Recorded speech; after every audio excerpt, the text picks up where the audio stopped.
Hello hi అండి, this is money YouTube channel. అందరికీ ముందుగా శివరాత్రి శుభాకాంక్షలు. ఇవాళ మనము శివరాత్రి రోజు ఫాస్టింగ్ ఉంటాం కదండి. ఈవినింగ్ ఎలాగో టెంపుల్కి వెళ్ళి అన్ని జాగారం ఫ్రూట్స్ టెంపుల్కి వెళ్ళి ఎలాగో ఒక పొద్దు అనేది ఇవన్నీ చేసుకుంటాం కదా.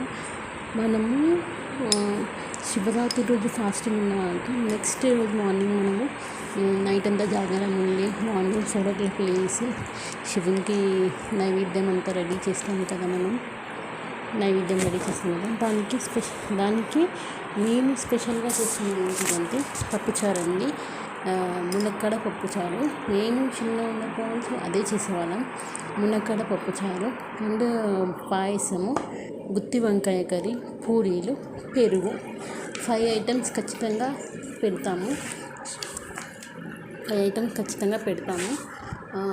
శివునికి నైవేద్యంగా పెట్టి మనము ఒక పొద్దు అనేది మనము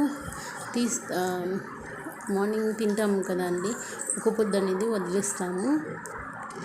దానికి మనము శివరాత్రి రోజు చాలా ఒక రోజు మొత్తం తినకుండా ఉండి నెక్స్ట్ రోజు ఇది మునక్కాడ పప్పు అండ్ గుత్తి వంకాయ కర్రీ శివునికి నైవేద్యంగా పెడతాం కాబట్టి వాటికి చాలా టేస్ట్ ఉంటుంది. ఎప్పుడు ఉండదు. మనము చాలాసార్లు ఇంట్లో చేస్తాము, కానీ శివరాత్రి రోజు నెక్స్ట్ డే రోజు చేసిన టేస్ట్ అనేది మనం మామూలుగా చేసుకున్న రోజుల్లో మాత్రం రాదు. మునక్కాడ పప్పు, మసాలా వంకాయ కర్రీ అండ్ సేమియా పాయసం. కొంతమంది సద్ది ముద్దలు అని ఏదేదో పెడతారు. మాకు ఆ సద్ది ముద్దలు అనేవి తెలియదు. శివునికి చాలా ఇష్టం అంటారు. మేము చేసేది మాత్రం ఎప్పుడు రొటీన్గా మేము చేసేది శివునికి ఒక పొద్దు విరిచేటప్పుడు మునక్కాడ పప్పుచారు అండ్ గుత్తి వంకాయ కూర. ఈ వీటితోని మేము ఒక పొద్దు అనేది మార్నింగ్ పూరీలు, పాయసం అండ్ కర్రీ, పెరుగు వీటితోని మేము శుభ్రంగా ఒక పొద్దు చేస్తామండి.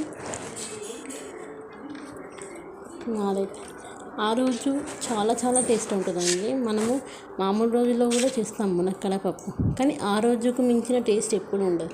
ఎందుకంటే మనం ఒక రోజు మొత్తం ఫుడ్ తినాం కదా, నెక్స్ట్ రోజు వాటితో ఫుడ్ తింటే ఎలా ఉంటుంది, బాగుంటుంది. పాయసం కూడా అన్నీ తిన్నాక పాయసం తినాలి. చాలా అంటే బాగుంటుంది. నచ్చితే లైక్ చేయండి.